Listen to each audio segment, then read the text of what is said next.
the extremes of these views. We're talking about the edges of the political spectrum. So it's a political spectrum with everybody else in between. And the things they were teaching us was just so radical, right? It was like, oh, law enforcement just shouldn't be there. We should just defund the police. And it was just like, has anybody else seen this too? Anybody else just hear that? Because if you have control of the society and the propaganda, the media, then you can broadcast everything that supports what you've built, and there can't be any resistance to it. Yep, that's the media controls the minds of the masses. Malcolm X. Right. What did you write about in your book on tribalism? How does this get solved? What did you say? And I said basically three things. I said, ladies and gentlemen, welcome to the Brendan Ecker Influence, where I teach you how to succeed, accomplish your dreams, and develop multiple income streams. Today's guest is Dr. Michael Anderson, who is a PhD with over 2 decades experience in politics and historical analysis. Dr. Michael Anderson has also published 4 books, with his 5th book on the way, America's Counterfeit Democracy, Rule of the Power Elite. Today, Dr. Michael Anderson and myself discuss a lot of controversial issues ranging from tribalism to abortion to the wars happening with Israel versus Palestine to the wars happening with America versus Russia and China, and everything essentially that YouTube and all of the other platforms will probably try to censor this video for. So without further ado, ladies and gentlemen, this video is to help you establish your own opinions on things and to give you an analysis so you can develop your own opinions about what's happening in the world. If you do get any value out of this episode, please be sure to like and share this video. Also, be sure to buy my books, Beyond the Beat and How I Made My Door My Office, if you're interested in learning how to become a police officer, how I did it, and how I became an entrepreneur after that and made lots of money in e-commerce, essentially starting businesses the smart way and using education and knowledge to get you what you want in life. Be sure to subscribe to this channel, and without further ado, I have nothing else. Let's get started. Thank you for joining the show. While I typically interview experts in business, entrepreneurship, and marketing, my goal is to provide diverse perspectives that can change the world a little bit, right? Because we're living in some crazy times today. So as a police officer and an advocate for freedom of speech, I find politics both important and entertaining, despite the controversy. Although neutrality is often expected as a cop and a business owner, I believe in the value of curiosity and transparency. So my podcast aims to connect smart people to seeking to understand the broader issues of the world beyond just business and entrepreneurship. So before we jump in, the state of politics today and everything and all the craziness, tell us a little bit about yourself, your journey, and what got you into politics and what started you on this crazy, wild adventure of just left, right, and arguing the political system a little bit. Well, I'm a engineer by training. I've always been interested in science and math and had an aptitude in that direction. So I got an engineering degree and then later got a PhD in computer science. So I'm sort of on the technical side. I'm a left brain driven guy, but I've always been a lover of history. I've read about history ever since I was a kid. American history, world history, etc. And I decided to write about it. I wanted to do more with my right brain than my left brain. And the right brain is a creative side.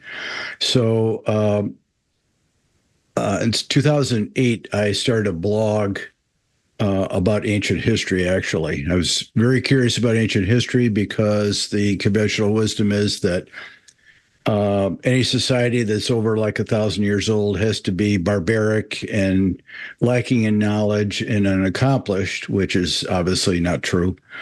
So I started that blog up. It's still going. It's very popular. But then I get into political systems. You know, if you write about ancient history, you write about Rome and Greece and their political systems, which are really foundational for the modern world. Both the republic and democracy are concepts that have endured to today. So it's important to talk about them and how they have impacted the modern society. So then in 2012, I read a book called The Righteous Mind. It was written by a professor at NYU named Jonathan Haidt. And basically his book is about something I had been curious about myself, and that is, why do the left and right not get along? You know, as I'm sure you think about this as well as most Americans do, and you see the divide between the two sides, and you say, well, how can that be? Why can't they get along? Why can't they agree on the path forward for the country? So I read his book, and what Jonathan Haidt did, he was the first one. He's a social psychologist, and he was the first one to write about the genetic differences between the right and left. And they are genetic. Their brains are actually different. It's not a matter of opinion. It's a matter of behavior and genetic behavior that makes them different. So you can't really turn a conservative into a liberal. You can't really turn a liberal into a conservative. And I'm talking about people that have the deep-seated characteristics of either liberal or conservative. Obviously, as you know, our country has a lot of independents in the middle. And independents are people who don't have a strong ideology. They're willing to look at different points of view from both sides and make their own decision about what they believe in. So after reading Haidt's book, I got the motivation to write a book myself, and I started writing about the genetic differences, and I published my first book in 2017, which is called The Progressive Gene. And it basically documents the history of progressive side behavior, how liberals think, all that stuff. And I was going to write an opposite book, The Conservative Gene, because I wanted to cover the other side, how progressives think. But the tribalism problem in the United States got so horrendous, I decided to write a book about tribalism. So I published my second book in 2019, and then went back to The Conservative Gene and published that in 2021. So I've averaged about a book every other year. My fourth book is called The Twilight of the American Experiment. Without moral balance, our republic will fall. And basically what that's about is the dominance of the left over the communication systems in the United States today. The left dominates academia, they dominate the traditional media, and they dominate social media. And the problem with that is the public doesn't hear a balanced point of view. They only hear one side, which threatens to unduly influence people and also give them an idea about reality that isn't true. You know, reality is obviously that there are people on the left and people on the right who have different opinions. Neither one is wrong. They're just different. I often talk about the fact that and we could get into the specific differences if you want, but generally speaking, people on the left are motivated for change, and they're very much invested in equality. So that's what you hear from the left a lot. Our country is not equal. There are disadvantaged groups who are taken advantage of. We have to fix that. So part of the left's point of view, or some on the left, are that socialism is the answer to that because in their view, socialism makes equality. That's what it's supposed to be like. So the left likes change. People on the right are more status quo oriented, and they like traditions. So they act as a brake against the excesses of the left, basically. But both groups are important because if there were nobody on the right, the left would do crazy things and kill us all. And if there's nobody on the left, the right would not do anything. So that's very true. I had just watched an interview with Jordan Peterson where Dr. Jordan Peterson, where he was talking a lot about that and how, you need both sides in order for you to balance. And that's kind of the genius of the American experiment in many ways. Yep. Now, let me just say a word about the genetic part of this, because these behavioral differences were actually developed, I don't know, several 100,000 years ago. Because when man first moved out of Africa and started to spread throughout the world, he encountered different climates and different ecosystems, which threatened his survival because there were environments that were food rich and environments that were food poor. And so man needed to adapt behaviors to survive in those different ecosystems. And part of those behaviors are conservatism and liberalism. Liberalism like change, like I talked about, and in the ancient environment, they were driven to find food sources when they were in short supply. Whereas the conservatives are more adapted to, because they're more conscientious, managing food supplies in abundance. So you had both sides covered then in those days, and that improved man's ability to survive through finding food or managing food that he already had possession of. So that comes down all the way from that time. And of course, when we talk about the extremes of these views, we're talking about the edges of the political spectrum. That when you go at the left edge, the people are more extremely liberal, progressive, and on the right edge, they're more extremely conservative. And so it's a political spectrum with everybody else in between. Some weak conservatives, some weak liberals, and independents in between. So how do we solve that problem of tribalism, especially today, right? We have the invasion of the Islamic invasion in the United Kingdom happening. You have, I don't know if you saw that on Twitter recently. I had seen what appeared to be a bunch of Somalians on the border, right, on the American border, on the U.S. border, and it appears to be that they're just waiting to come in. Right. Yep. So how do you explain the tribalism? How do you explain all the chaos happening? How do you explain the left versus the right today and how crazy it's gotten versus how it used to be 20 years ago when it seemed like maybe everybody was just asleep or maybe things just weren't as polarized? How would you explain what's kind of happened today? Well, first of all, it's a complex explanation because there are several things, several forces in operation. During the 60s, the identity politics movement grew out of the counterculture movement. There was a lot of this is linked to socialist theory because socialists believe that capitalism is evil and so it needs to be destroyed. So since they couldn't, they were upset and disappointed. There's never been a socialist revolution. It's never been successful. So they figured that the way to make it successful is attack capitalism, because if you could attack capitalism and prove that it's evil and tear it down, you'll get interest in building a socialist state. So we started with identity politics.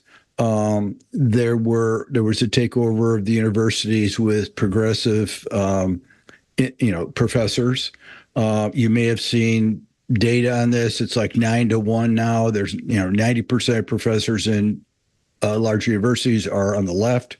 Oh yeah, if I could just interject, real quick, because I want to just state how accurate that is. Being a 4-year criminal justice graduate, criminal justice, and a lot of the kids that were in my class were so far left, radical left, and would just believe anything the professors would tell them. And what was so wild to me is that I'm in this criminal justice class. I'm, training to become a police officer, get into law enforcement. And today, fortunately, that's what I'm doing, right? But also, unfortunately, because there's crazy times. But it's definitely so true that the universities today and colleges are definitely super far left to a very scary extent, to where the things they were teaching us was just so radical, right? It was like, oh, law enforcement just shouldn't be there. We should just defund the police. And it was just like, is anybody else seeing this too?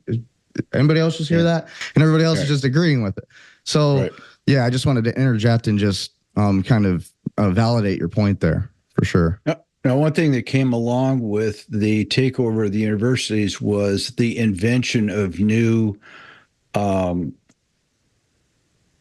subjects to offer degrees in and learn. And that's unprecedented. I'm just talking about women's studies, gender studies, those kinds of subject areas.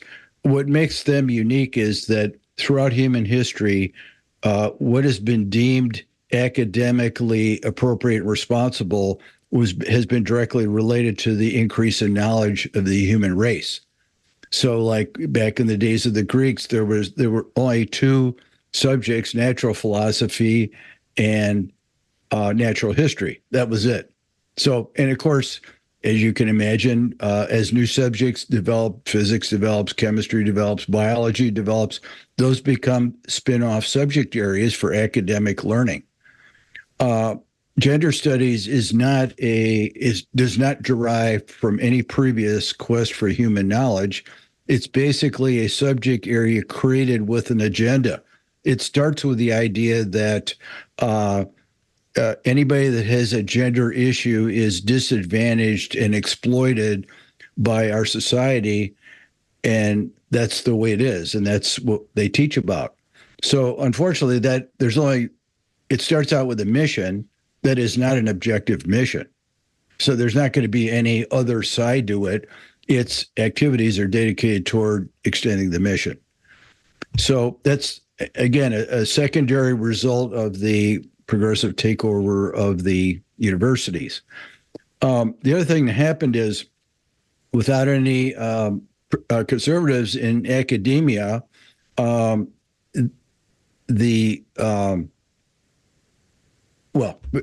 conservatives are in academia, new information or new ideas came about as a result of dialogue. So if somebody wrote a paper about something, then there would be an opposition paper, and basically the role of academia is to discuss issues until there is a consensus, and then you bring it forward, and people write books about it, and it's made public and discussed in society and newspapers and all that stuff. And so that's gone because there is no debate before things become public. So right. The left comes up with an idea. And of course, when you look at, for example, radical feminism, the ideas get more and more radical because they're an echo chamber. There is no consensus building. There is no other point of view. So these ideas are thought about and originally written about, but then go right into the public. Because that's part of the activism of the left, is to bring issues forward into the public as quick as possible. So we have this academic takeover.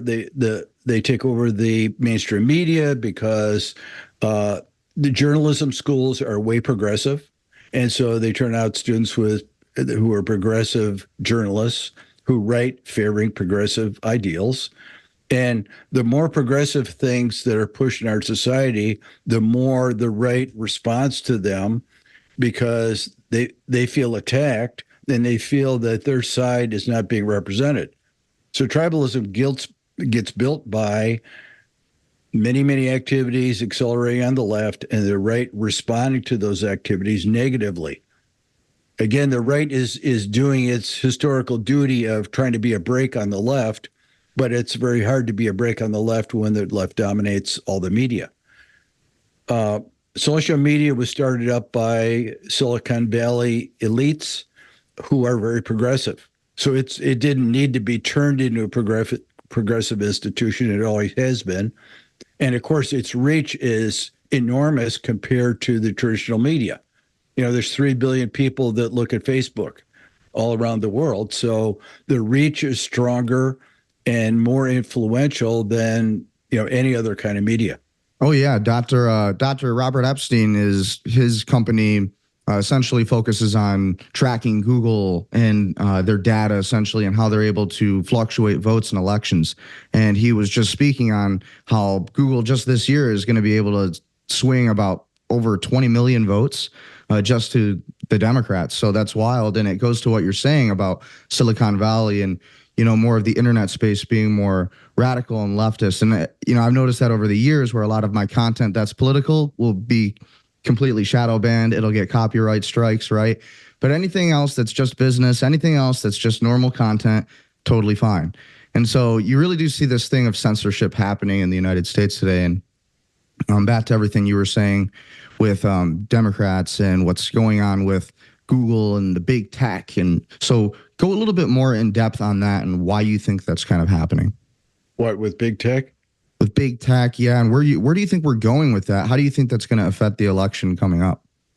Well, first of all, I think big tech might be the biggest problem in the world today. I mean, the social media, because it serves an important function, and at the same time, it is very damaging to human society. I mean, it's damaging from the standpoint that, well, my best example I always tell is, if 25 or 30 years ago you had a radical idea or you were crazy and you just wanted to speak about something crazy, you had to go to a park and stand on a soapbox and give a speech, and whoever walked by might hear it, but that's it. You didn't make it on the traditional media because they have editors and journalists and stuff like that that filter all that out. Now with social media, there's no filter. Anybody can be crazy and speak their mind on social media. And if they happen to be popular, they're blessed by the social media platform because they're generating ad revenue. So bad things are supported, and whereas good things may not be. So that's a huge problem. I don't see a solution. I mean, when you probably know about when the social media companies started, they were authorized to operate under Section 530 of the 1994 Communications Act, which basically said as long as you serve as a platform that displays information created by others, you can't be liable. So that would have, in theory, that would have worked, but right away it degraded. And of course, platforms like Facebook had to put enormous systems in place to censor out bad information. Unfortunately, their politics leaks into that, and they censor out conservative views too. But the point is, it's a bad problem, because how do you solve it? How do you don't want to prevent people from gaining information. And in a lot of ways, social media is important to get the truth out of secret. In other ways, it's damaging. So it's not clear to me how there's a solution. And the other thing is the damage it does to teenagers. This whole thing about, TikTok and shaming teenage girls, showing them examples of lifestyle that are not appropriate. I mean, influence, and the fact that, when you look at the FaceTime of teenagers, I'll include boys in that, on social media, it's like many hours a day. I don't know what it is, 5-7 hours a day. Mm-hmm. I went to dinner last summer at a restaurant. I live in Columbus, Ohio, and we parked our car down the street and walked to the restaurant. And it's called German Village. It's a real old neighborhood with a lot of fine restaurants. And I turned a corner to come to the restaurant where we're going to eat, and there are two long benches in front for overflow people that are waiting for reservations or to meet somebody, whatever. There's like 25 people sitting on it. Everyone is looking at their phone, all 25 people. And I thought, this is not right. It's too much interaction with an artificial existence that isn't real and is biased. So how good can that be? Yeah, my previous guest that I had on, we were talking a little bit about that, how Elon Musk had mentioned that your phone, these little devices right here, are an extension of you. It makes you a cyborg, right? And now they're starting to take us over so much, and all of our attention, like you said, the screen time on your phones and the content that you're consuming. It's interesting because Facebook alone was designed to depress you, right? To get you addicted into the algorithm and keep scrolling. And now you have all of these other social media platforms doing the same. How do you feel about Elon Musk with Twitter? Do you think what he's doing with Twitter is good? For example, I mean, our interview will probably be the least censored on Twitter. However, it's weird to me at the same time that Elon is able to kind of control whoever is able to have the bigger platform on Twitter also. So what do you think about Elon and everything he's doing right now in terms of free speech and his stance on it? I admire him enormously as a creative, technical individual. I mean, just take the fact that his rockets land, he can land a rocket on a ship or on a launch pad or something, and NASA spent 25 years and couldn't do that, and $50 billion. So, I mean, his technical accomplishments are enormous. I'm glad he bought Twitter because that made Twitter more fair. So that's good. I mean, I'm very active on Twitter. I'm reading things and reacting to them every day. So I pay attention to what's there. It's very hard during a political campaign to tolerate it. I have words that I block. Like right now, Trump is blocked and Harris is blocked on my Twitter. So I don't see any feeds that have either one of those because it's just too much. And the sad part is, I'm sure you've noticed this, 80%, I'm guessing, 80 or 90% of the people that post there have no knowledge to back up whatever they're claiming. They're just rants. Like I heard somewhere, I read, I'm a Democrat and I read something and it's on, like it made sense to me, so I'm going to rant about it. But that doesn't accomplish anything. What you need is rants that say, well, the real truth is this, and that's why I'm making this statement, because something else is a lie.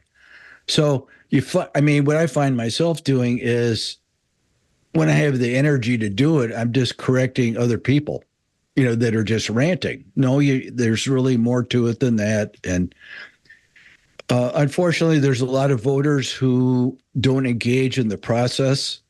They vote according to how they're told to vote, or they vote according to how their tribe tells them to vote. And that's not good for our country, because voting should be based on acquiring knowledge about two candidates and picking the one who is most related to your personal view of the world. And that's the only way that quality can be introduced in the process. Go ahead.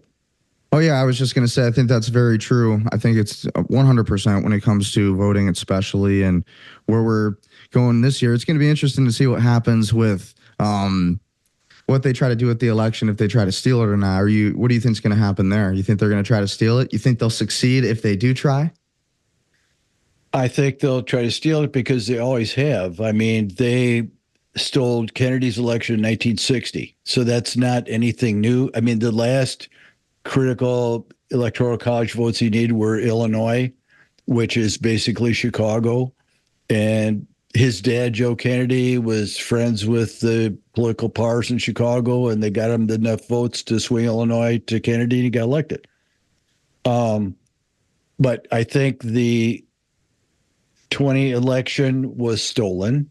I really am amazed that all the lawsuits failed. I don't exactly know why they failed, whether the cover-up was just as good. But I was sitting watching the Michigan vote counting, and all the Republican observers were ushered out of the room, and the door was locked. And there was a room where people were counting votes that they brought 4x8 sheets of plywood in. They covered the windows. So why would you do that if it's legit, right? Right. And so I just don't. It feels wrong. And I think there were. I mean, in Pennsylvania, probably, and in Michigan for sure. Illinois. I mean, Republicans will never win Illinois, but there's a great risk it'll happen this time because the election is going to be determined by Wisconsin, Pennsylvania, and Michigan. Yeah. If Trump won one or two of those, he would win. If those three get tipped, he loses. It's interesting as well because they're just finding out now that in Georgia, all of these illegal immigrants voted, felonies voted, dead people voted. And here I live in Michigan too. It says we're a blue state. If you were to drive through Michigan, all you see is Trump signs. So, there's definitely no doubt about it that they are trying to steal it, that they stole it in 2020. And I remember covering the 2020 election, and really I had written an entire book about Trump's entire presidency, just kind of following him. I never published it because it was so hard to get actual publishers to back me up on that book. But I just remember the very night of the Trump election, it was I don't remember, it was somewhere around 1 a.m. and just all of these votes just fluctuate to Biden all of a sudden. And I was just like, okay, that's how can you not see it? They just make it so obvious. And I think they understand. When I say they, I mean more the globalists and, the deep state people running things.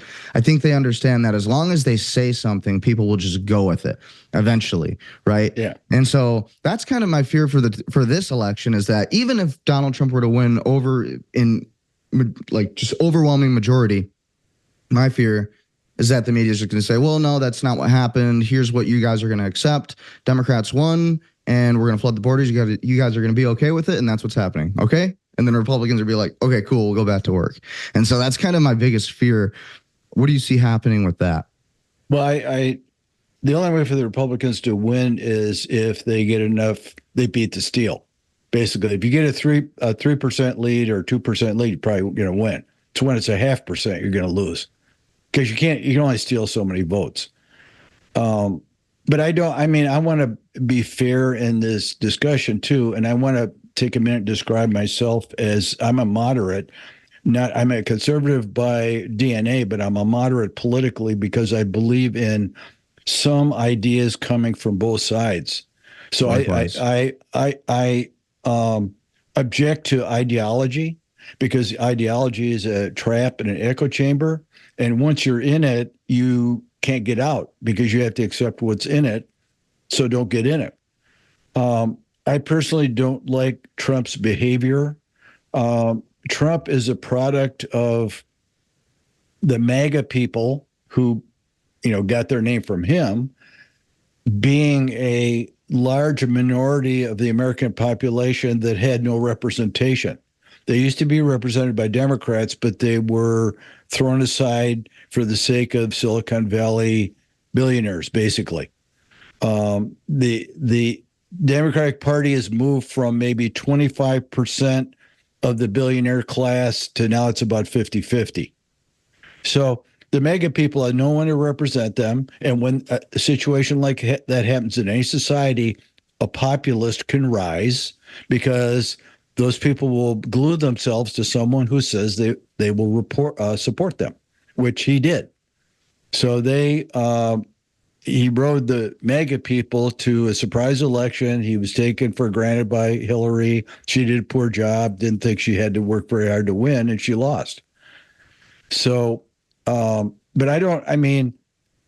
my problems with him are, he gets, first of all, he's rude. And he spends a lot of time attacking other people when he should attack the issues instead. And there's never been a larger difference in the two parties than this election because basically Biden shocked the world by flipping to a progressive platform as a moderate. Everybody figured, well, it's okay if Joe wins because then, he'll be like he was for 40 years, but he wasn't. He brought the progressives into policymaking. And so both Harris and Waltz are extreme. I mean, she's basically, you could almost call her a communist because it's government does everything, or socialist, certainly. Government does everything. And that needs to be called out so people can understand what they're really up to. And Trump isn't doing it. I don't know why he isn't doing it. This election is an exact copy of the 1988 election when George H.W. Bush ran against Mike Dukakis. And in July, Dukakis was ahead by 17 points, and George Bush flipped that and won. I think he won by 5 or 6 points based on good marketing. And the good marketing was to point out the deficiency of your opponent instead of engaging in argumentative, time-wasting efforts. Yeah, I really agree with that too. I definitely like to describe myself as more of a moderate conservative, most likely, but I agree with a lot of the things you said on Trump, right? I mean, I recently Joe Rogan had come out saying that he supports RFK Jr., which why not? He's a great candidate, I think. I like his stance against vaccines. If anybody's pro-vaccine, that's okay. Me personally, I never got the vaccine. I don't really support everything that's happened with it. But so everything that's happening with those things, I definitely, it's very wild to me how the world seems to be so tribalized, as your book is about and a lot of your content's about.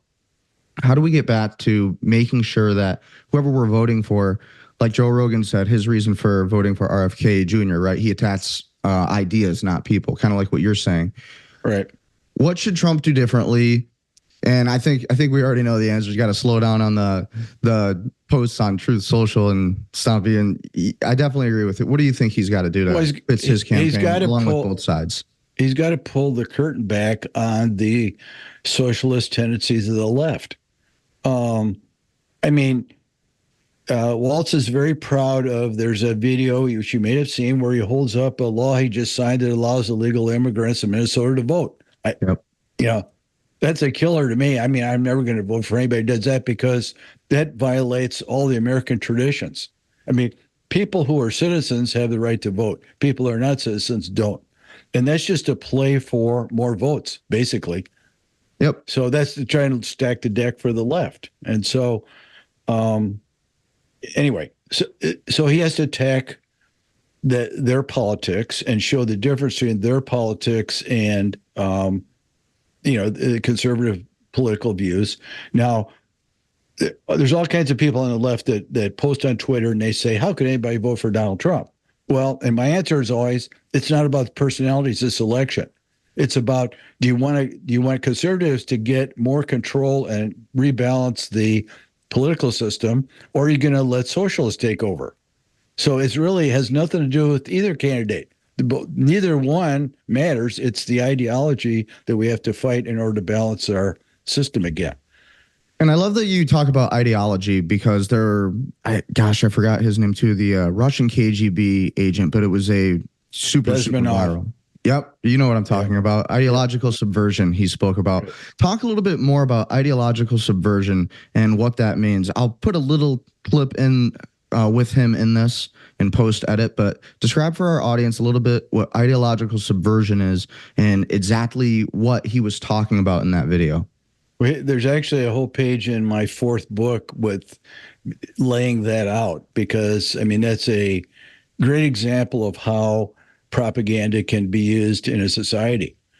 He was a KGB agent. He was stationed in India for most of his career, but he learned and he was in the publicity arm of the KGB. So he had a charge of publications and press announcements and all that kind of stuff. So he talks about, and I'm not sure I remember all four of the stages off the top of my head, but basically what he talks about is the way you attack a society and tear it down.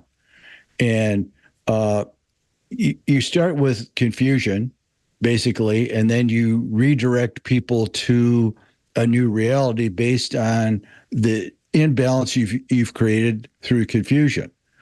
So, and I mean, you see some of it today. You attack traditions.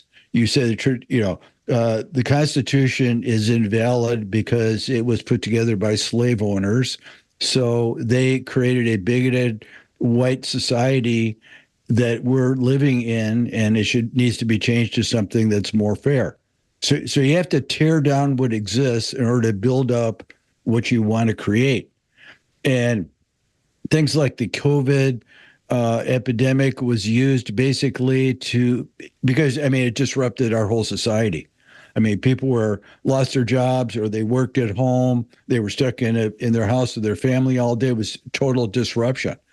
And that's a perfect example of that kind of strategy to accomplish the deconstruction of a society. Yeah, 100%. Well, a lot of what we saw during COVID was, I remember seeing restaurant owners, and that was hard for me to watch, especially being an entrepreneur, business owner, and knowing how hard it is and how stressful that process is. And it is scary to know that no business is truly your own business, right? No real estate is truly your own real estate, and so it just goes back to how important it is to know your history and to have guests on your show that aren't just maybe in your own respective niche, right? Like, again, I mentioned at the beginning of this episode that a lot of the guests I typically have are business, entrepreneurship, marketing. But why is it important to have on a political analyst, a historian? Because you should have a different angle. And unfortunately, they say don't get political, right? Stay neutral, they say. But politics has kind of come into our lives, whether we like it or not. And so I think it's important to know about these things. And so for somebody who's on the fence, they know nothing about politics, what is the answer to get us moving forward and into that next level of consciousness to where we're not killing each other in these wars that, for example, Julian Assange was trying to expose for all those years, right?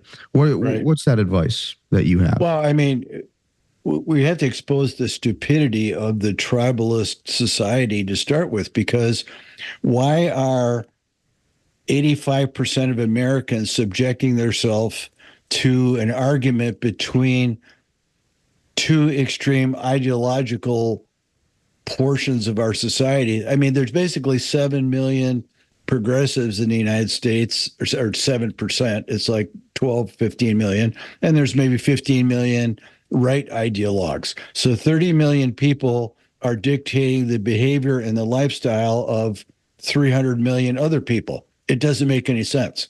So logically, we have to expose the absurdity of it and try to get rid of the tribalism to get back to where we need to be. Almost every interview I do, the host says, "What did you write about in your book on tribalism? How does this get solved? What did you say?" And I said basically three things. I said the easiest way to solve tribalism is unfortunately a way we don't want to experience, and that is something like 9/11. Because when 9/11 happened, we were united the day after as a country, no question about it. And that would happen again if there were a uniting factor. I thought COVID would be a uniting factor, but it wasn't. I've since read, books and articles about it, which kind of explain it, which is that when there's a natural catastrophe, people come together. There's a tornado, people in the town pitch in, help clean up for their neighbors and blah, blah. When there's a something like a pandemic, they turn inward instead of turning outward because they're worried about staying alive and they're worried about their family staying alive. So it isn't really a unifying thing. But it also became very politicized because Trump went far enough to put the vaccine through. But then after Biden entered office, immediately, and you saw this, the country got divided into red state and blue state treatment of the pandemic, whereas blue states were much more controlling and used more aggressive lockdowns. They believed in the save the people before you save the economy, whereas Republicans, conservatives were more open, partly because they're more freedom-loving people. Republicans don't like governments telling them what to do, so they resisted the draconian lockdowns that the left used, and they opened up more. Sweden never locked down, and they had some spikes in their cases, but I think they were a good example of how what we could have done. So there's the big event that brings us back together. Two other options that entered my mind. One is that, and this is kind of like pointing out the stupidity of it, we all get tired of it. I mean, you ever hear the word zeitgeist? I have. Okay. And if you look at history, the zeitgeist is a real thing. It's kind of diffuse to describe, but it usually runs for 20 or 30 years, and where the behavior of a society just flows into another behavior. And I mean, you can even you could break it down into smaller chunks than that. You could say the 60s were the anti-war period, and the 70s were the inflation period, and the 80s were the recovery from inflation, and me getting rich period, and the 90s were a reaction. So there's ebbs and flows in a society because it's like an organism. So there could be a time where we all get tired of it because realize the stupidity of it and move on. It moves on, or the zeitgeist moves us on to something else. The third option is consensus based on belief that we can find consensus together. So we break the model by learning to communicate with the other side in a rational way and moving forward together. I belong to a organization called Braver Angels. Have you heard of it? I have not heard of it. Okay. braverangels.org. It's a organization of community chapters in most cities in the United States that is dedicated to breaking tribalism. And it's not the only organization that's trying to do that, but I think it's the biggest one. And so what happens is the Columbus chapter, which I belong to, their meetings every month, and they're basically half reds and half blues at each meeting. And you have a general discussion, and you break up into groups where you're paired with people of the opposite political persuasion, and you talk about the issues. And this accomplishes two things. First, you realize that people on the other side are nice people. They're not awful people that are crazy, which is what you'd read on social media. And secondly, you find out that the consensus isn't that hard.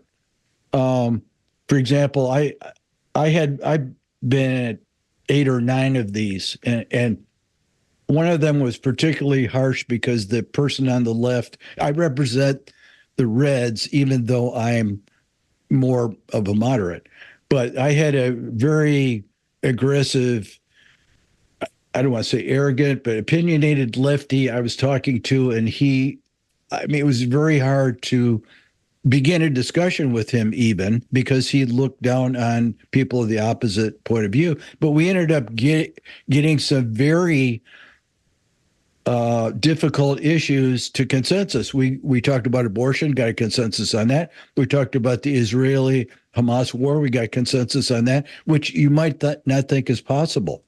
But, I mean, if you take abortion, for example, 67% of Republicans feel that abortion is okay in some instances.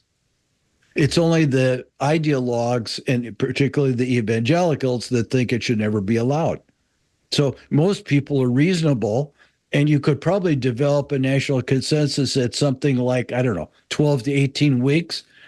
Almost everybody would agree on. If you could get the ideologues out, then you could get consensus. So it's a matter of building consensus issue by issue over time that can make a difference. Yeah, and I love that you say that too, because that was one of the better parts about college that I remember as well. You know, as much as it can be very difficult and it can be strenuating to interview somebody who's completely the opposite political affiliation, you're going to learn a lot. You know, you're going to learn a lot about those people, that demographic, those psychographics, and more importantly, just people, just what they want. And so it is important to listen to those different perspectives. And that was probably one of the most important things I got out of college, was actually being forced to listen to the other opinions. And so I think because of those conversations, those difficult conversations where, you know, you're arguing with somebody who might think differently than you guys do come to a consensus, even if it's at some level, right? So like Republicans, most Republicans, like you said, could agree that, okay, yeah, well, if a woman's raped, then obviously she shouldn't be forced to have a child, right? And so that's one of those things it's everybody can agree on it. Yep. And so in terms of those kind of trickier issues, I think that is important. And so moving on to some of the more controversial stuff, what do you think is the stance with abortion and then Hamas and all of the things happening? Let's touch a bit on some of those topics. Okay, where do you want to start?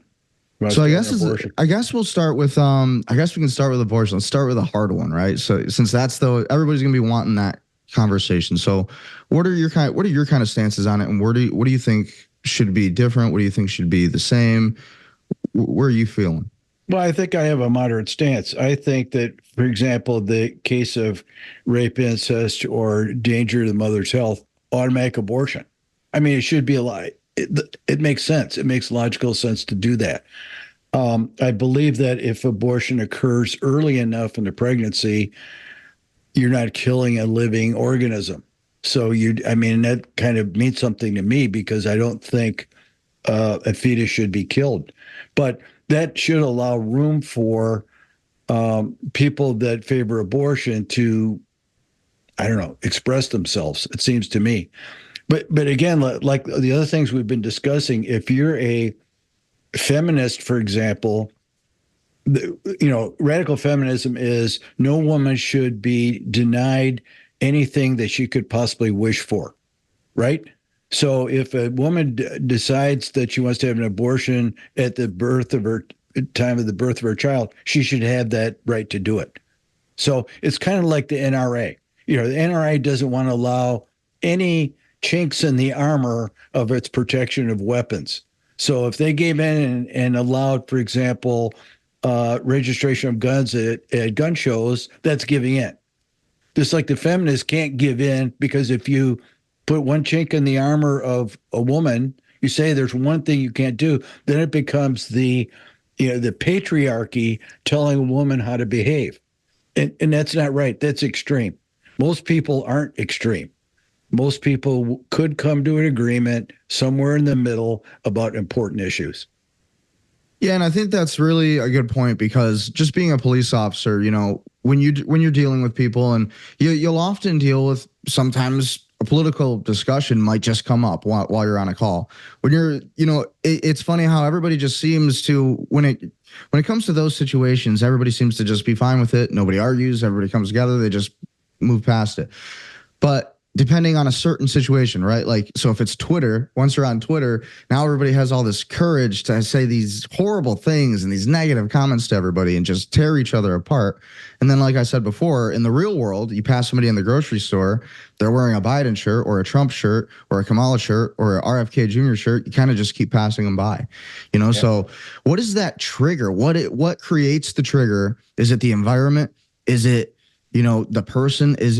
What is that just creates all this energy, whether it be negative or just, this kind of hostility?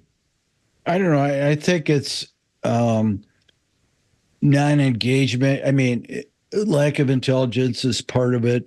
Non-engagement, being of a tribal nature where you'd rather, if you're lazy, being in a tribe's easy because you just speak the words of the tribe. You don't have to think.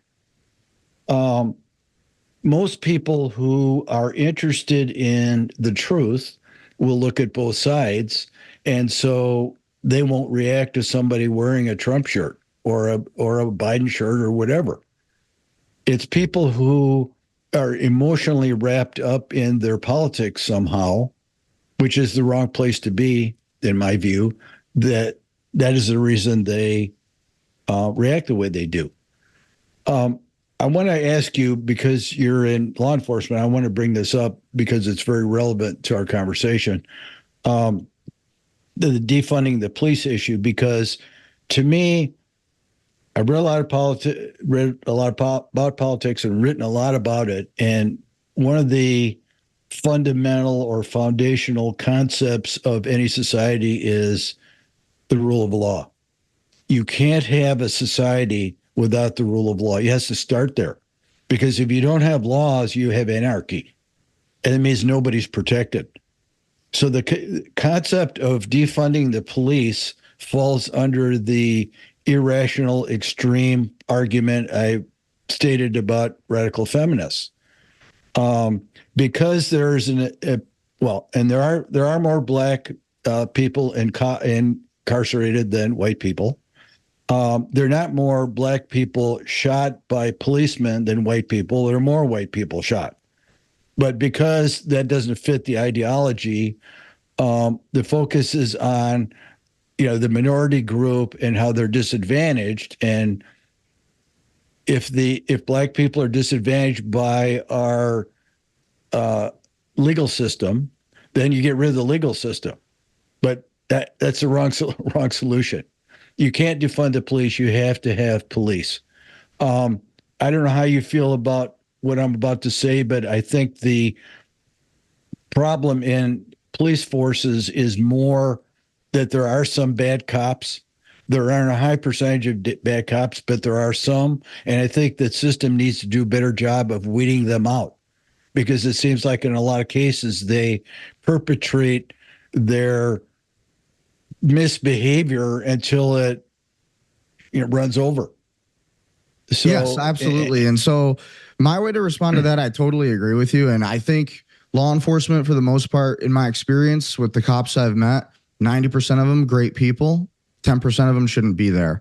And so what I've learned about, dealing with people and being in this career is that it is about safety first. You're protecting people. You take that oath, and that's why I took the oath, was to I see everybody as the color gray, right? For example, right? So like there's no race when I'm on a call. I think about that very diligently. And so I think the way that you combat that is, instead of defunding the police, like if I was working for the Democrats, for example, I would have completely used different semantics and a different strategy behind defund the police. They should have worded it differently, because I understand where they were trying to get with that. But, if anything, they should have stuck with their original narrative that police need more training, because I can get behind that. I think a lot of the training we have in law enforcement is far too just base level. And a lot of, even my platoon leader, who is a Marine, combat service in Syria, like 4 years, just a maniac, but like smart, just very well-rounded human being. And he would always say to our instructors, this is very baseline stuff. Why are we only learning this? We should be learning this too. We should be learning this kind of first aid and this. We should be learning this kind of communication skill. And so to respond to that and how we should adjust to law enforcement and all of the bad cops you might see on Twitter, or maybe not bad cops, but cops who just didn't have the right training. I think that's a big part of it is, more of these conversations are important. I think law enforcement officers being more educated, in history, well-read, well-experienced in business, especially because you in business, you tend to learn about people. You have more conversations with people. That helps. There's just so many layers to this question too, because with law enforcement, it's tricky because, you're under the control of the U.S. government, and, the government, Uncle Sam writes your paycheck, right? And so they have all this control over you. And that's kind of the tricky part for me. And that's why I'm so against the staying neutral, right? And a lot of my content you'll see coming out is about like why you shouldn't stay neutral in that. Because as a police officer, your government, again, has control over you. So they have control over the way you're going to be able to do your job, your training, and things like that. And so you end up asking yourself in a time like this, what happens when they ask us to go take people's guns, right? A Second Amendment. We're talking a very, very sensitive issue now. You're going into somebody else's home, trying to take their gun. Those are very radical concepts that, you can't approach a civilized society like that and expect to get a positive response, so it's really the government as a whole, and that's what you're seeing when you see law enforcement. You're seeing really a representation of a larger faction of the government and, what they are. It's kind of like the FBI, right? Like you can trust a very small portion of the FBI, in my opinion, at least. And I would say there's a good portion of the FBI that are maybe not such good officers. So you're going to find a lot of that. And I think to answer your question, that's how we get past it, is we have to really, like you said, get through the tribalism, get through to the truth, and ask what is the truth, and ask the questions, and focus on, just study law enforcement and keep having these conversations and putting this kind of engagement out there. I think that's the best way to get past the issues. And then remember, last and most importantly, as a police officer, if you're out there, remember the oath you took. Everybody's created equally. We're all created equally. You defend the law, you know the law. And again, that goes back to education. You should know the law. You should know your Constitution, your history, all of those things combined. And if you have those things, you can be a pretty decent police officer, right? And included with bravery and all of those things. So it's a tricky question. It's layered, and it's like an onion, right? Especially with anything government. It's all onions. It's all layers. And we got to get to the very root cause of it, but that would be my answer. Okay. I was at the Republican convention, and I worked there, as a volunteer. And I had occasion to talk to a sergeant with the Tulsa Police Department, because there were police departments from many cities that came to help Milwaukee with a number of security people that I'd have. But he said something interesting to me, because we talked about January 6th a bit, but we talked about the riots that happened after the George Floyd incident. And he said, we learned that, in our force, he said, we learned that the SWAT team aren't the kind of personalities that you want to have doing crowd control. So we don't have them do that anymore. And I mean, his point was that you have to, and it's what you said, it's training and personalities that come into how the police department is going to be deployed in what situation, and that can affect the outcome if you don't do it right. And a lot of it comes down to leadership too, and agendas. Again, us as human beings, we are very, if you read I don't know, I'm sure you've read it, Dr. Robert Greene's 48 Laws of Power, right? Or Seduction, The Art of War by Sun Tzu, and you read these kinds of literature and you realize quickly that human beings were very attracted and prone to power. And so, even with law enforcement, any job really, I mean, there's a reason we all have a manager. There's a reason anything. So, because of that lust for power, you'll see leadership in law enforcement or the government or any job, they'll push forward certain rules, certain sanctions that will favor them, certain agendas, whatever it might be. And so that's a big part of it. And, yeah, I mean, it's tricky. I think as a police officer, you just really need to be vocal. I think a big problem with law enforcement today is too many cops just do everything they're told by their superiors without thinking. You have to think. You have to have your own brain, because otherwise you're basically just this robot. And that's where it becomes a problem in law enforcement, is because there was just recently that officer, there was a female that went viral on Twitter too. Female threw a pot of boiling water at the officer, but he had no reason to take the shot. He could have easily de-escalated it. Just several other reasons, but he was an example of one of those officers who are just like your SWAT characteristic that you just described to me, like super. I'm gonna run into somebody's house. What's going on? I'm gonna go after you. Where are you? And then just like guns hot, instead of like, okay, analyze what's going on, what's even happening right now, And so, and it goes back to training. And so complacency, training, and I think more police officers need to educate themselves and understand that, when you become a cop, you are held to higher standards. You're expected to know the law. You're expected to understand your Constitution, the very thing that you gave an oath for. And so I try to always balance that, even when I'm making traffic stops, before I even make a traffic stop on somebody who I might think is drunk driving, right? That's part of the process is, okay, can I pull this person over? Do I have, do these elements meet this crime? Okay. And then the next step, and then you keep going. But if you don't have that training, that good training, like I was blessed to have really good training, and I hope I always remember. I hope I never get complacent. But because of that good training, it's allowed me to make really pretty good decisions in my line of work as a police officer, in my opinion. I've made mistakes. I'm not perfect. But I think for the most part, I go into most of my calls and I handle them pretty well. For the most people I deal with, and I deal with some crazy, crazy calls, I seem to do pretty well managing people. And I think it's because I listen and I take time to focus and think, And so if there was any advice I could give law enforcement as a collective today, think for yourself. Don't listen to your superiors all the time when they say, don't speak on this topic, don't speak on this. You speak on it. You're a police officer. You're a member of the government. A politician can give their opinion. You should be able to give yours, so give yours. That's just a small part of being able to have a little bit of bravery to speak for yourself and to think for yourself. Yep. So anyways, I digress, but I think to answer that question, being a police officer, you got to think for yourself. You got to have good training. You got to educate yourself. You got to love what you're doing and know the law and respect the fact that you're being paid by the American taxpayer. So, your duty is to them until you're not on that contract anymore. And I think if you go into law enforcement with that attitude, that mindset, then you'll just be much better off than some of the officers who they come straight out of the academy, they're gun hot. And next thing you know, they're involved in a shooting or killed even, so that would be my opinion. All right. So where would you like to go from here? I'm ready to take the step beyond tribalism if you want me to. Yeah, absolutely. About that, if absolutely. We have time. I think we covered that pretty good.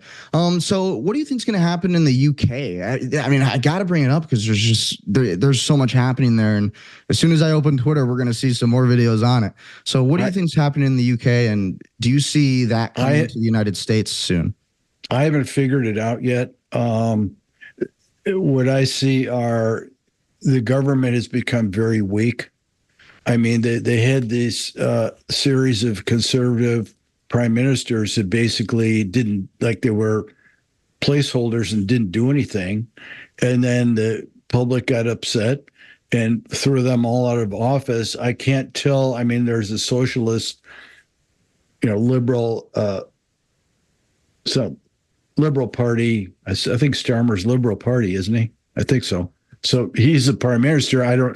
Can't tell what he's done, but there are all these resistance activities by Muslim. Either immigrants or citizens that appear to be out of control, and the police doesn't seem to be willing to stop them, to cut this off. Then there's the thing about free speech there. Have you read about that? Like, people are getting arrested because they posted something on Facebook that questioned the government or something. They don't have the First Amendment there. I don't know if you realize that, because Yep. I think we assume everybody has what we have. They don't.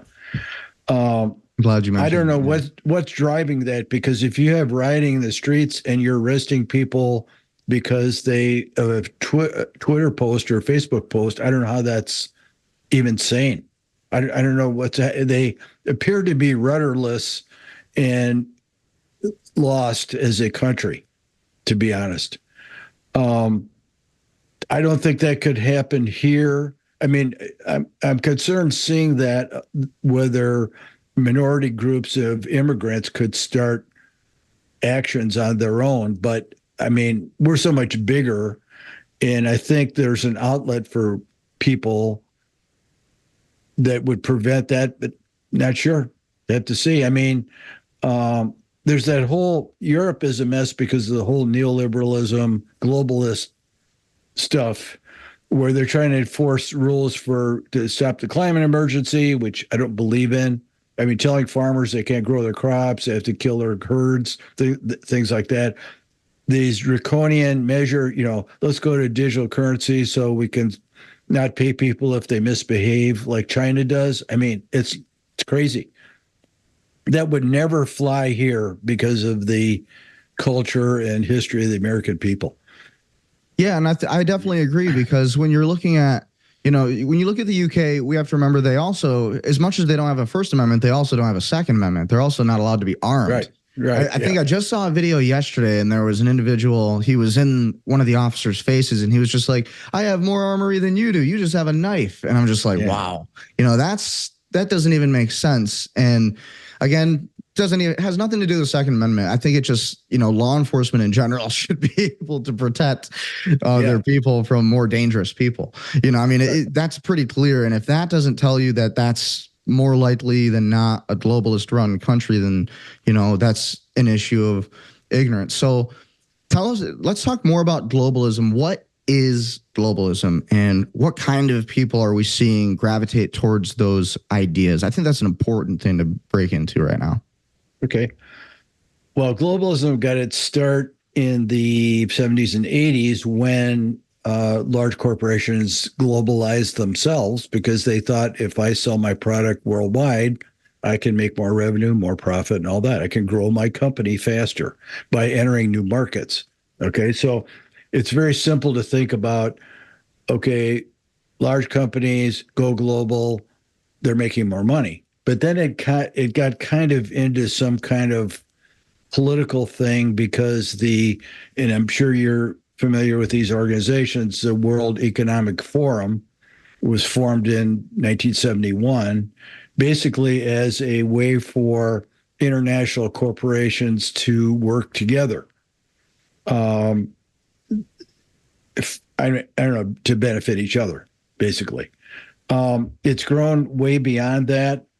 And I haven't, my sixth book is going to be about globalism, but I'm still doing the research now, so I'm not really ready to make a lot of comments about it. But there's this whole notion that the WEF is fostering a totalitarian trend across the world because of, you hear Bill Gates talk, we're going to get rid of animals, we're going to get rid of, fossil fuels and stuff. He's really way out there.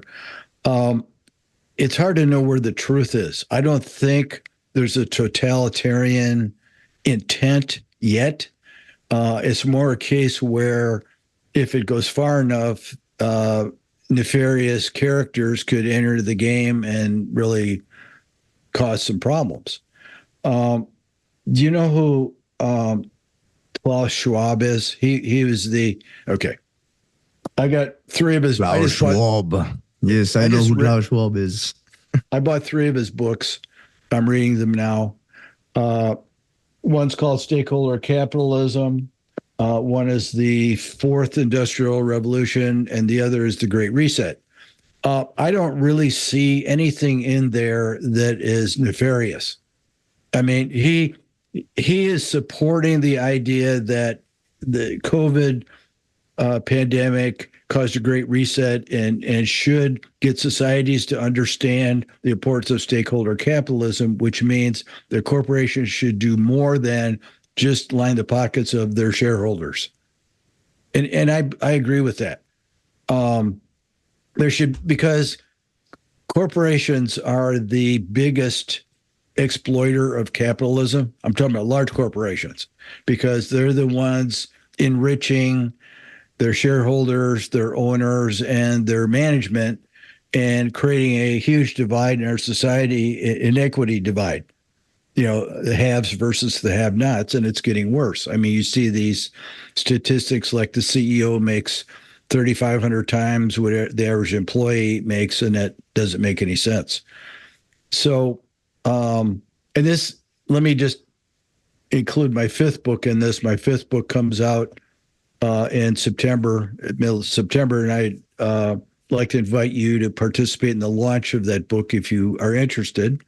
Love to. Basically, the title is the America's Counterfeit Democracy, and it's about the fact that, first of all, we're not a democracy, we never have been, we're a republic. But to the extent that people understand it as a democracy, it doesn't really work, because it's billionaires and their corporate partners that control the government, not us. So we don't have as much say as we think we do. And we talked about, at length about tribalism. To me, one reason why tribalism has to be solved is because the American public can't take on the corporations if it's tribal. If it's divided in half, what can it accomplish? I mean, the billionaires love us being divided in half because they don't have to worry about any pressure on them. We're spending all our time arguing ideology with each other. So all that time is wasted. But the billionaires have two goals in life: increase their wealth and keep society stable, because if society is stable, their wealth isn't threatened.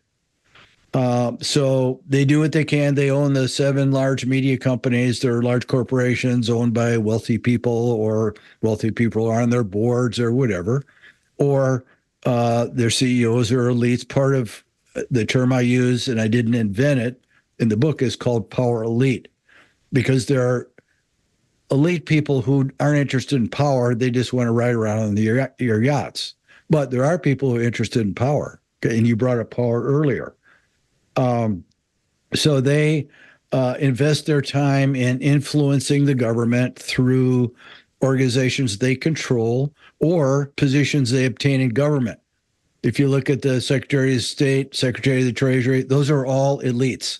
Those are people who went to prep school, graduated from an Ivy League university, have been a consultant, worked in the corporate world, may have been a lobbyist, whatever, and now they're in a position where they influence the direction of the government. So it's a problem. It's a problem because a democracy is supposed to be a balance between the power the people have and the power the government has. And corporations and the elites have tipped it, so they now have most of the control, and we have less and less over time. So we've got to, that's what we've got to attack, and the problem we have to solve. And I think a good way to solve that problem is if more people were to become business owners, and not just become business owners, but to, become, like I said earlier, it's more about that education, right? We have to educate ourselves on what the stuff is, the history of it, and how we got here, and that's why I love that you're writing the books you are, because those are the things that are going to live 20 years from now, is going to be the books, the literature, right? And so yeah. I don't think people understand how important that is. And so moving in terms of, what we think is going to happen in terms of, world peace, how we're going to get there. What's when do you see that happening? World peace is never going to be completely possible, right? But at a place of, where we're not at world war. It seems pretty clear that we're in World War III, right? We have Israel versus Iran. We have Ukraine versus Russia, Russia versus America, America versus China, and all these different wars happening. When do you see everything kind of dying down and coming back to equilibrium? Well, I'll answer that after I tell you a cute and funny story. Somebody posted on Twitter yesterday, and they said, some girl said, how should I approach a blind date to determine whether I should be interested in the guy or not? And the answer was, ask him what his favorite period in history is. Because if he knows something about history, and even to the point of having a favorite period, it means that he's interested in learning, has learned something, and is trying to apply it. If he says, I don't know anything about history, get another date. And I just thought that was funny because how simple that is, really. And you brought up about knowledge, the importance of knowledge and learning and making you a better citizen and all that. So I just thought that was appropriate. Yeah. Go on with what you were saying. I grew up during the Cold War, so there was always the concern about Russia was going to blow us up. And so I don't know that it's any worse now. I mean, people who are young, Gen Zers, you're probably a millennial, right?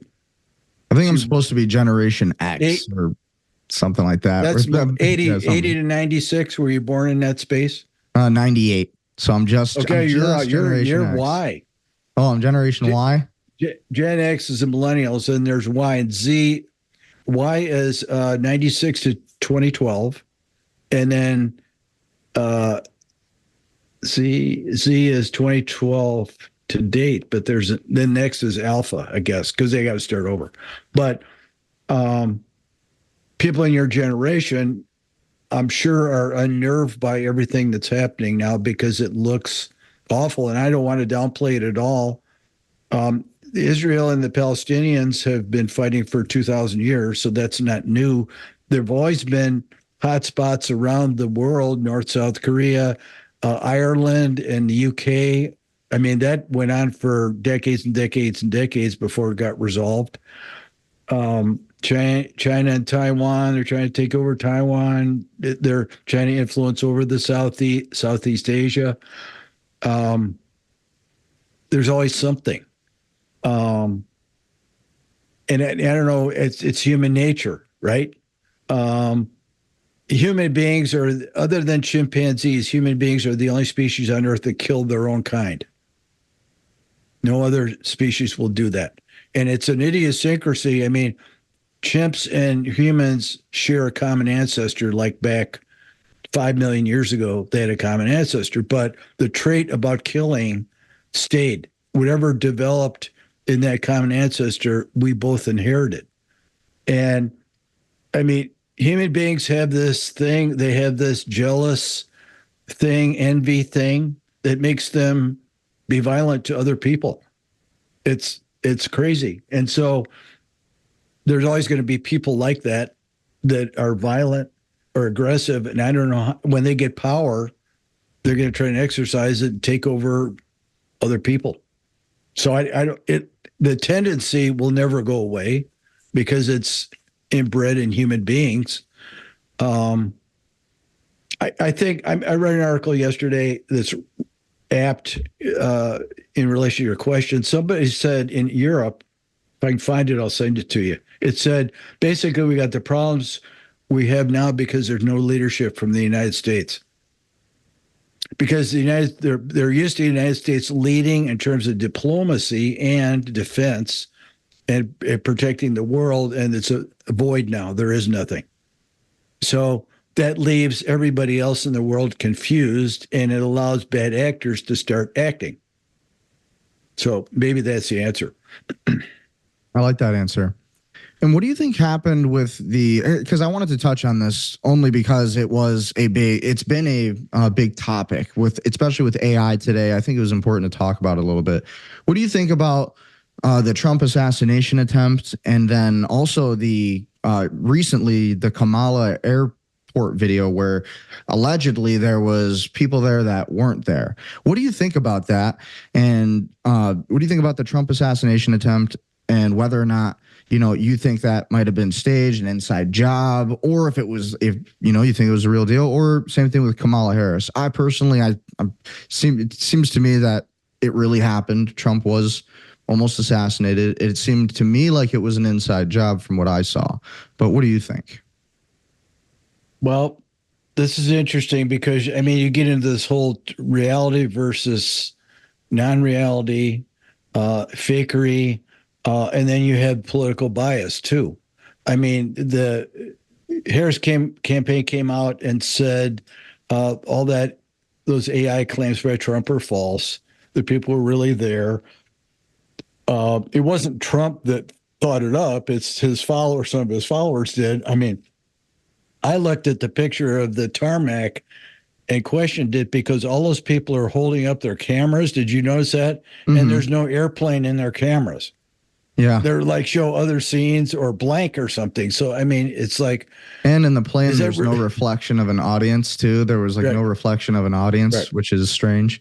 And I'm not accusing them of this, but one of the differences between the left and right is politeness. The left will do anything to win, absolutely anything. The right has some sort of like decorum rule that they won't. And I talked about the 88 election when George Bush used marketing basically to upset the election and make himself the winner. And they used, I don't know if you've ever seen anything from that, and I didn't mention anything, but there was like one famous ad he ran featuring a black man named Willie Horton, who was pardoned by Dukakis, and then he murdered people. So that was an example of, that's when Dukakis was governor of Massachusetts. That was an example of poor law enforcement philosophy and policy, basically. And that's the thing everybody remembers from that election that got him defeated. Many Republicans said after that election, we'll never do that again. It was wrong, because they believe that you shouldn't have to do anything to win, whereas the Democrats are not like that. They don't have that restriction. So this is why it would be interesting to see. If any smart conservative consultant is going to be telling Trump, or if it's a funding organization that can run ads, they're going to do the same thing. If they don't do the same thing, they're stupid. But that's what they could do. The assassination was a real attempt. I'm appalled by the dialogue about it. That somebody wrote on Twitter, obviously it was faked, and I said, my answer, I wrote back and I said, so the blood was ketchup, right? Because right. That it didn't appear out. It wasn't magical blood. It was blood. And then there are people arguing on the left, like it wasn't a bullet. It was a glass fragment. It was a piece of his teleprompter. Right. And my answer is always the same. I don't care. I don't care if the bullet missed. Somebody tried to assassinate him. That's the issue, not what the injury was. And then complaining about him having a bandage on his ear, like spending so much wasted energy on that. It means nothing, really. Yeah, I definitely agree. One of my tweets that ended up going viral got like 267,000 views. It got like thousands of retweets. And it was just huh? You tweeted it? Yeah, I tweeted it, and no, I didn't tweet like this was fake video. I tweeted let's look at this situation, and it was like right when everything was happening, because I was right on shift. It was 6:11 p.m. July 13th. I go on YouTube, I go on the live stream, I'm watching it. Trump's talking, and next thing I know, I hear the gunshots, and I see Trump go to the ground, and it was insane. So then I just I'm on Twitter at for my whole shift in the office, just like looking at this, following it. And so I put together a few videos. I'm just like, this clearly is an assassination attempt. This clearly seems like a stand down.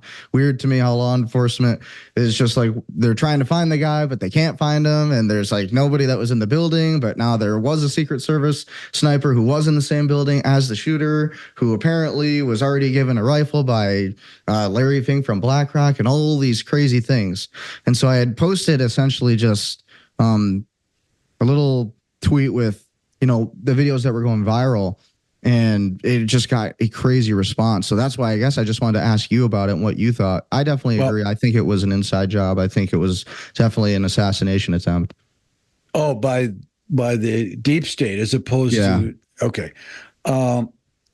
One of my early podcast hosts, which I think I did in January, February, I've done 28 this year, I think, so far, was a Secret Service agent who guarded the Clintons. So he's my go-to guy. And when this happened, I said, what's happening here? What do you think? Whatever. He believes in his mind that it was a series of blunders that allowed it to happen, obviously. And you can count the blunders. It's pretty amazing to think of how many mistakes had to be made.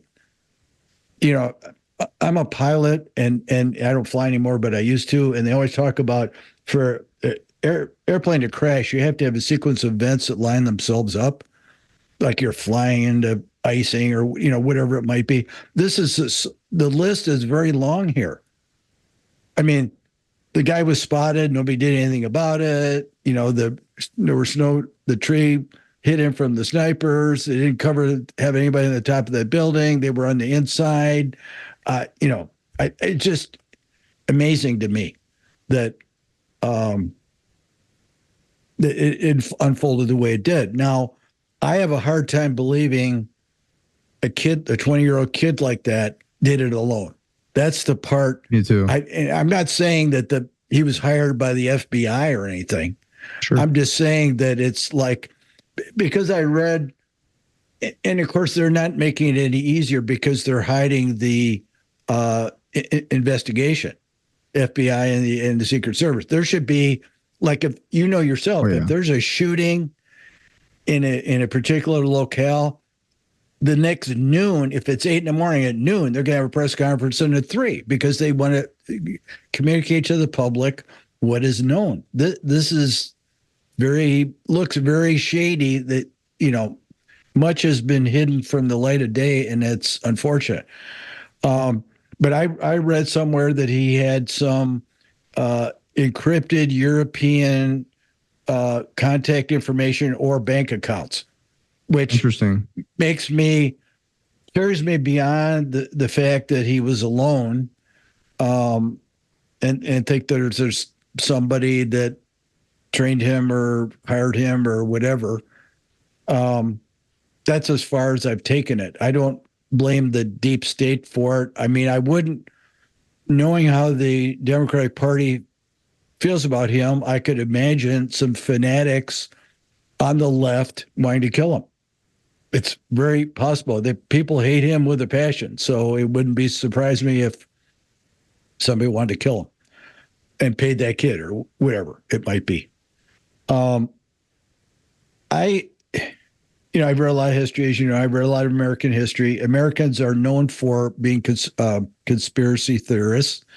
It's generally 5 to 10% of the population. Even in colonial days, that were conspiracy theorists. Like when Jefferson defeated Adams, there were people that said that, Jefferson made a secret deal with the French to throw the vote. And I mean, it goes all the way back. It's a natural human tendency to, when something doesn't, humans think that they're intuitive enough that they can look at a situation and kind of figure out what happened. And when something is so confusing, it doesn't make sense, then it kind of looks like a conspiracy. I am not in the conspiracy theorist camp. I think we went to the moon. Some people don't. I don't understand how they could think that, because how do you get 10,000 people to cover something up like that? All of NASA and the rocket people, whatever. Um, I do have to say, one of the things that's mattered in my lifetime in terms of conspiracy more than anything is the Kennedy assassination, because I lived through it. I was in class when he got shot, and it seems like the Warren Commission lied. They did a new thing that Congress did something in '86 that validated the Warren Commission. They said, "Oh, it's right," but now there's stuff coming out, and they're still keeping the key documents hidden. They were supposed to be released by Trump, but they didn't let him release them. I don't know what's in there, but I think it was a conspiracy. I do too. Refuse to believe Oswald was alone. Truth has come out now. I don't know if you know this, he met with the CIA in Mexico. Yep, I do They know had a that. tape conversation. I heard it. So, and I wouldn't put it past the CIA to have killed Kennedy, really. If the deep state felt he was an obstacle, I mean, that they had the whole Bay of Pigs thing that was badly messed up. That was a CIA operation. They regularly kill people all around the world. Yep. So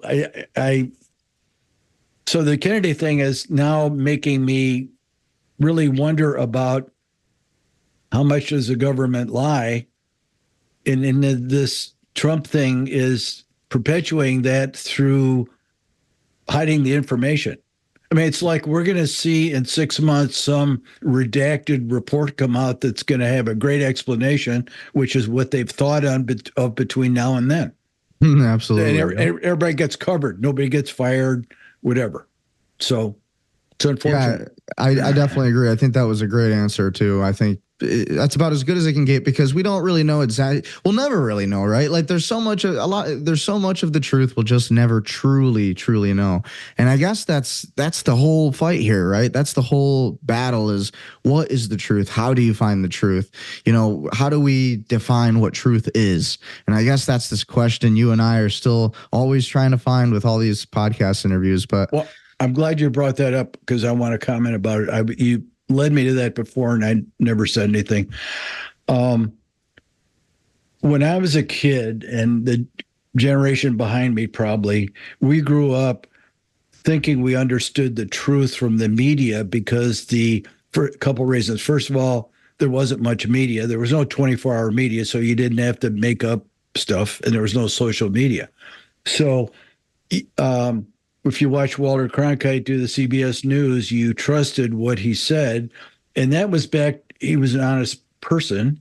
And it was backed up by the fact that the news organizations had a lot of professionally trained journalists, and journalism hadn't been corrupted yet. So you felt like every story that was told was verified and backed up. And then you generally heard the same story on the other network. So you had a sense of what the truth was. Unfortunately, your generation has no sense of what the truth is. My kids are both millennials. I have two, a daughter and a son. They don't know what the truth is. And I hear a lot from people when I talk or whatever, and they say, how do I know the truth? And my answer is universal. You got to figure it out now. You have to be willing to do the work to figure it out. And my recommendation on how to do that is you got to find a point of view on the left and right and validate them, one versus the other. You got to decide, well, this one's too far on the left, so I'll find somebody else on the left that's not too far. And you got to figure out, and then you divide the difference. Because, I mean, Fox lies as much as MSNBC lies, because they're lying for the right versus lying for the left, so you can't trust them either. I used to watch Fox faithfully till about 2005, and then I quit because it came too political. So it's useless. If, like you said, another thing you said before that was very, very good. I was going to say, what doesn't kill me makes me stronger, but also I don't advance unless I have adversity. But if I live in an echo chamber, I never find the truth. So you have to find the truth for yourself. You have to discover that. And I consider myself lucky because I'm an academic trying to write books from both sides. And so I have to do the research to establish what the truth is. I have to do all that work because that's what I'm trying to accomplish. So I have to read 50 to 75 books and 200 articles to write a book and to figure out where the truth is. And so I'm used to doing it, and I recognize the fact that you have to do it. But Absolutely. if you don't recognize that fact, if you're lazy and you just want to take your tribe's point of view, you're stuck in an echo chamber.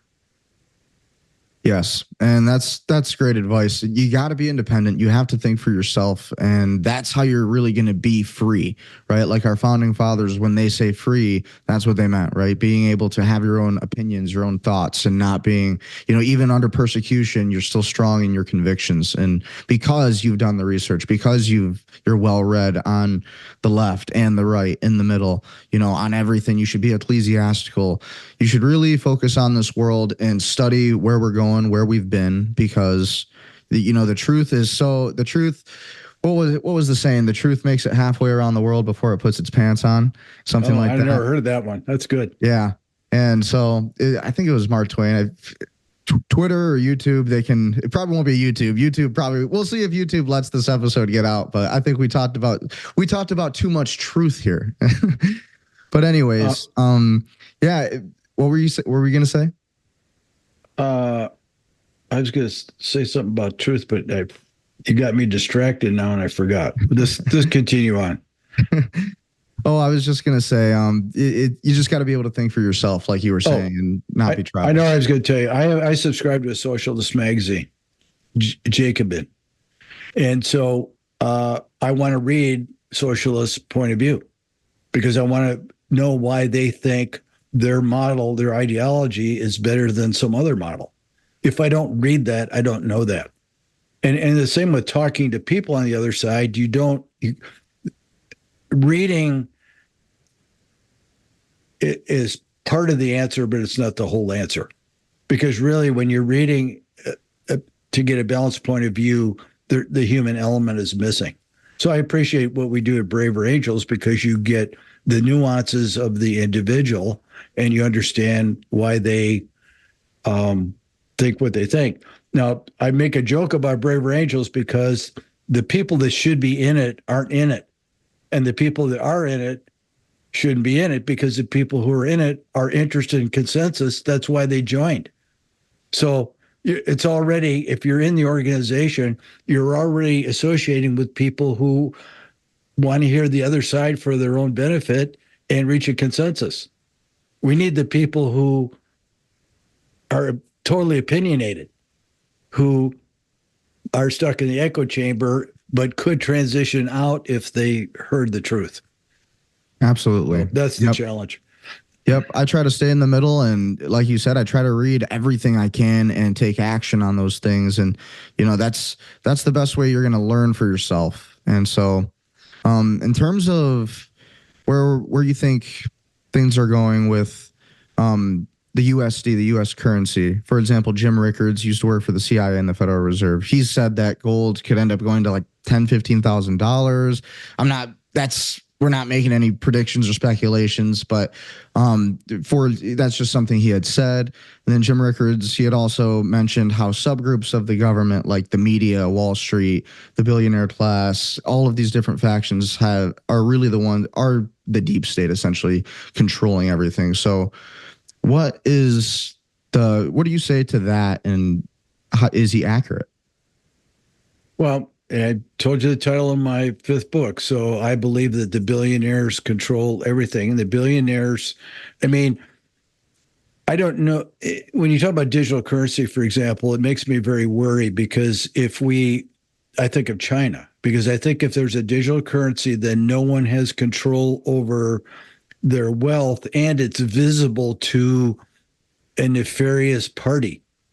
And a nefarious party could say, well, and the thing in China is if you misbehave, you get your subsidy cut. That's a very dangerous. Then you have 1984. Then, have you read 1984? I have. George Orwell. Okay, yeah, amazing book. Yeah, And Breeding the World is equally good. But that's what you have if someone gets control. It's the Nazis all over again, because if you have control of the society and the propaganda, the media, then you can broadcast everything that supports what you've built, and there can't be any resistance to it. Yep, That's the media why, controls the minds of the masses. Malcolm X. Right. That's why the 7 great media companies here, under the control of the billionaires of the corporations, they feed us 2 things. They feed us influencing content to try and make us believe in it, whatever they think we should believe in. And secondly, they try to tell us everything's okay. The government's okay. Americans are happy. Everything's hunky-dory. We don't need any changes here because everything's good. We're taking care of you. Except the time is running out on the people believing that the government's taking care of us, because they don't. We're basically operating a uniparty of politicians who are paid off by lobbyists and don't only enrich themselves. Basically, they're not enriching us. Yes, I think that's very true. And so I guess we'll wrap it up there. Any projects that you want to plug, your books, where can people find you? Well, MikeAndersonsBooks.com is my website. Everything's there. So you have my last name, Andersons with an S, and books with an S.com. So my books are there. Information about my books are there. I've got podcasts on there. I've got a blog there. My Substack link. I'm on Substack also. And Twitter and Facebook. So multiple ways to find me. Happy to talk to anybody about the things that are important to me. Awesome. Yeah, thank you for coming on the show. I really enjoyed this conversation. I'm going to have more of these conversations. I'm more interested. I really like politics. I think these conversations are the answer. I truly, truly do. I truly believe that with AI and robotics, I think that the human connection, these conversations, especially with people who might think differently than you, are the best way to get to that next level of the human species, right? To transcend. Yeah. So, ladies and gentlemen, thank you for tuning into this show. Stay prudent, stay powerful, and stay wealthy. Again, thank you for coming on the show, Dr. Anderson. Thank you.